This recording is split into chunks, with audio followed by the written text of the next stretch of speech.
Elle rapporte combien la chaîne sur une année? Après, je vais pas tout vous dire non plus, les gars. Déjà, je vous dis qu'en une vidéo, si tu fais une OP, tu peux gagner 60K en une vidéo.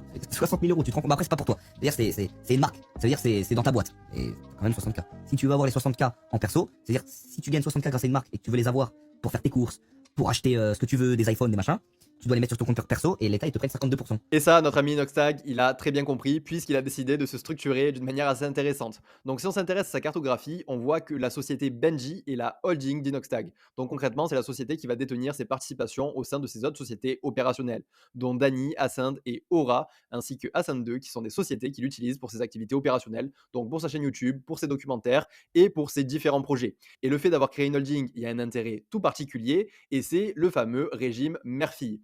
Donc, pour faire simple, ce régime mère-fille, c'est un régime qui va nous permettre d'être exonéré à hauteur de 95% sur les dividendes remontés d'une société opérationnelle à une société holding. Je vous ai fait un exemple juste ici. Donc, par exemple, la SASA, le bénéfice de cette société, donc brut, est de 195 000 euros. Dans un premier temps, on va payer notre impôt sur les sociétés pour 45 000 euros, ce qui nous laisse un bénéfice net de 150 000 euros. Donc, si Inoxtag avait décidé, par exemple, de se verser ce bénéfice en perso en faisant une distribution de dividendes, il aurait payé la flat tax de 30%. Alors que s'il décide de faire remonter ce bénéfice au sein de la holding, dans ce cas-là, il peut bénéficier du régime mère-fille avec une exonération à hauteur de 95% sur les dividendes.